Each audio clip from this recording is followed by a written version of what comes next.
우리는 사랑해서 결혼했다? 아마 이 말을 직접 하셨거나 아니면 주변에서 정말 많이 들어보셨을 거예요. 그런데 만약에 이 아주 익숙하고 낭만적인 문장 아래에 우리가 전혀 인지하지 못하는 어떤 차가운 작동 원리가 숨어 있다면 어떨까요?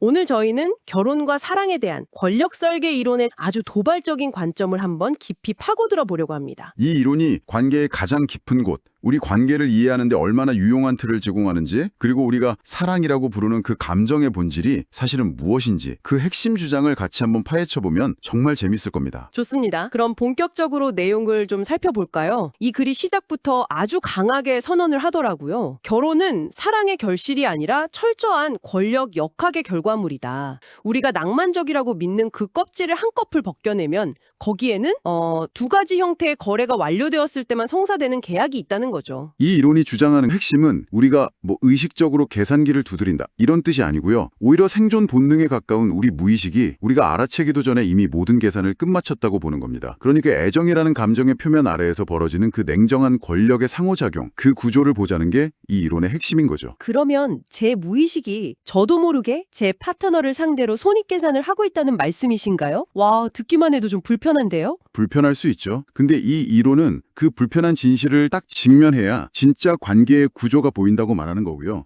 그리고 그 구조는 크게 두 가지 계약 형태로 나타난다고 설명합니다. 아, 그 계약 형태가 궁금하네요. 첫 번째는 뭔가요? 첫 번째는요, 일방적 항복에 의한 종속 계약입니다. 말 그대로 관계 내 권력 투쟁에서 한쪽이 완전히 패배하는 거예요. 그래서 자신의 주권을 포기하고 상대에게 내 생존을 의탁하기로 서명하는 경우, 이걸 말합니다. 근데 이게 좀 헷갈려요. 예를 들어서 한쪽이 가사와 육아를 전담하고 다른 한쪽의 경제 활동에 집중하기로 합의한 부부가 있다면요. 이것도 권력의 패배나 종속으로 봐야 하나요? 그건 그냥 합리적인 분담일 수도 있잖아요. 아주 좋은 질문이에요. 바로 그 지점이 이 이론을 그냥 피상적인 분석과 다르게 만드는 부분이죠. 이 이론의 관점은 그 합의가 이루어지는 배경, 그 권력 관계를 보는 겁니다. 그 역할 분담이 정말로 양쪽 모두에게 동등한 선택지가 주어진 상황에서 이루어진 최선의 선택이었을까? 아니면 한쪽이 사회적으로나 경제적으로 다른 선택지가 거의 없었기 때문에 그 역할을 선택할 수밖에 없었던 걸까? 이론은 후자의 경우를 종속계약으로 보는 겁니다. 겉으로는 자발적인 합의처럼 보일지라도 그 이면에는 권력의 불균형이 이미 결과를 정해놓았다는 거죠. 아, 그렇군요. 그러니까 선택의 과정 자체가 이미 기울어진 운동장이었다? 이런 말이네요. 이해가 됩니다. 그래서 든 사례가 바로 그 전통적인 가부장제였죠. 남성의 경제력에 여성이 생존을 의탁하던 관계. 네, 그게 가장 고전적이고 명확한 예시입니다. 하지만 여기서 중요한 건 권력의 원천이 경제력만 있는 건 아니라는 점이에요. 맞아요. 그래서 두 번째 사례로 여왕벌 모델을 제시한 게 되게 흥미로웠어요. 이건 반대로 남성이 여성의 압도적인 성적 매력이나 사회적 매력 이런 권력 앞에 자존심을 버리고 기꺼이 시종이 되기를 자처하는 경우도 포함된다는 거잖아요. 그렇죠. 권력의 종류만 다를 뿐이지 한쪽이 다른 쪽에 완전히 종속된다는 그 구조는 똑같다는 거고요. 바로 그겁니다. 중요한 건 권력의 형태가 아니라 그 불균형의 결과로 나타나는 지배 피지배 구조인 거죠. 그리고 이 이론은 이런 관계를 아주 날카로운 비유로 표현해요. 겉으로는 아주 평화로워 보일 수 있지만 실상은 강자가 약자를 받아들여 통치하는 식민 지배와 다를 바 없다. 이렇게요. 그 말은 즉 어떤 관계에서 느껴지는 평화로움이나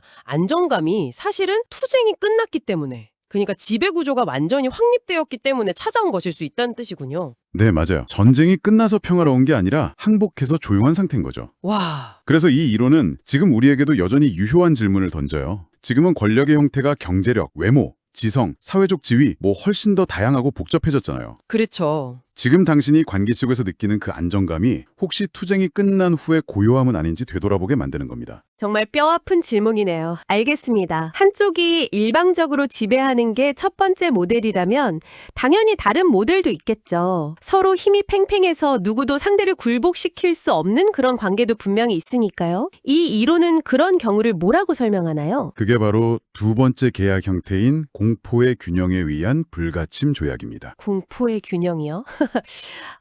이건 무슨 부부 관계가 아니라 거의 국제 정세 용어 같은데요? 맞아요. 실제로 이 이론은 그 개념을 그대로 가져옵니다. 이건 서로의 영향력과 자원이 비슷해서 상대를 굴복시키려다가는 나도 막대한 피해를 입는다는 걸 아는 상황이에요.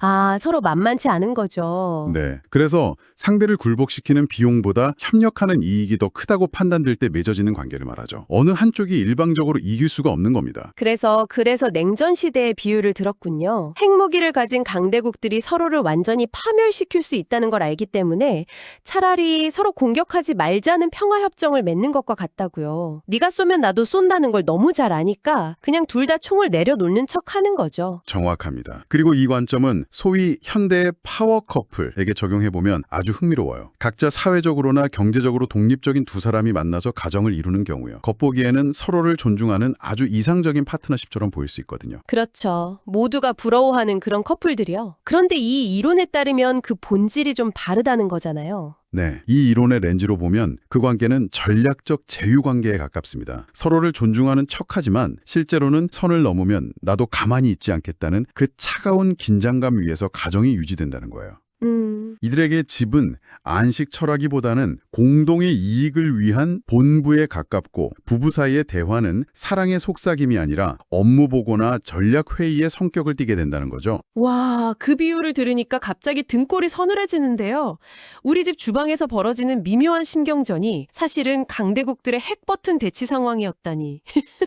어떤 과장일 수도 있지만 그만큼 그 긴장감의 본질을 잘 짚어주는 것 같습니다. 서로의 은행 계좌나 스케줄을 존중해주는 게 사실은 상대의 영토를 침범하지 않는 불가침 조약 같은 거고요. 바로 그런 거죠. 자, 여기까지 들으면 아마 많은 분들이 이런 생각을 하실 것 같아요. 종속계약이든 불가침 조약이든 너무 냉정하고 계산적이잖아요. 우리가 그토록 믿고 노래하는 사랑은 대체 어디에 있는 건가요? 보통 이런 냉소적인 관계 분석은 비슷한 결론으로 흐르곤 하죠. 사랑은 이런 비릿한 계산을 가리기 위한 아름다운 포장지일 뿐이다. 뭐 이런 식으로요. 저도 그런 결론이 아닐까 예상했어요. 그런데 이 이론은 거기서 한 걸음 더 나아가더라고요. 진실은 그보다 훨씬 더 냉혹하고 또 독창적이라고요. 바로 그 지점이 이 이론을 단순한 냉소주의와 구분짓는 지점이죠. 사랑은 계산을 가리는 포장지가 아닙니다. 오히려 정반대예요. 정반대요? 네, 이 정도면 손해는 안 보겠다는 당신 무의식의 계산이 완벽하게 끝났을 때 비로소 당신의 뇌가 보상처럼 허락해준 감정이 바로 사랑이라는 겁니다. 와, 이 부분이 정말 충격적이면서도 이상하게 설득력이 있었어요. 사랑이 계산을 덮는 수단이 아니라 냉정한 계산의 결과물이라는 주장이잖아요. 이게 순서를 완전히 뒤집어버리는 거니까요. 정확합니다. 그래서는 이렇게 표현하죠. 인간은 본능적으로 계산한다. 적어도 이 거래에서 내가 손해는 보지 않겠다. 이 냉혹한 손익분기점을 넘겼다는 확신이 섰을 때만 결혼이라는 도장을 찍는다. 아, 물론 이 계산 과정은 의식의 영역이 아니에요. 생존과 번식을 위한 본능, 즉 무의식의 영역에서 거의 빛의 속도로 일어나는 거죠. 그럼 제가 한번 정리해 볼게요. 그러니까 나는 당신을 사랑하니까 이제 당신을 위해 손해를 좀 봐도 괜찮아. 이게 아니라는 거네요. 아니죠. 오히려 제 무의식이 이 사람과 함께하면 장기적으로 손해볼 일은 없겠다. 투자 대비 수익률이 괜찮다라는 계산을 다 끝냈기 때문에 그제서야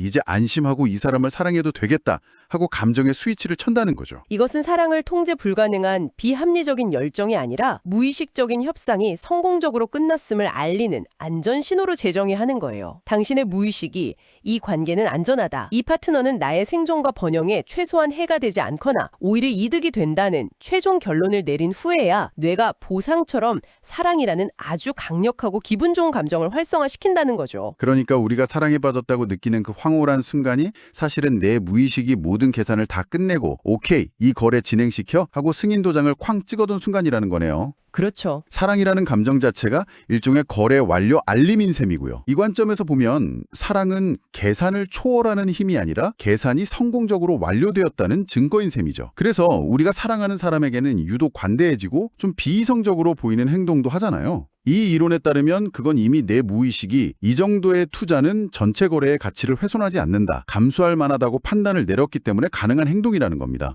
모든 게 계산된 범위 안에서의 비이성적 행동이었던 거네요. 자, 오늘 이야기를 한번 정리해보면 좋겠습니다. 제목의 권력설계 이론은 우리가 낭만적으로만 생각했던 결혼을 일방적 종속계약 혹은 공포의 균형에 의한 불가침 조약, 이 두 가지 권력 거래로 날카롭게 분석했습니다. 그리고 우리가 가장 순수하다고 믿었던 사랑마저도 있어도 그 냉정한 계산이 끝난 후에야 허락되는 감정이라고 재정의했고요. 아마 듣는 내내 마음이 불편하면서도 무릎을 탁 치게 되는 부분이 있었을 겁니다. 동의하던 동의하지 않던 이 이론은 우리가 관계를 이해하는데 아주 날카롭고 유용한 틀을 제공하는 것만은 분명해요. 우리가 당연하게 여겼던 감정의 이면, 그 구조를 들여다보게 만드니까요. 그래서 마지막으로 듣고 계신 분들께 생각해 볼 만한 질문 하나를 던지고 싶어요. 이 이론에 따르면 이 모든 권력 계산은 무의식의 영역에서 일어나잖아요.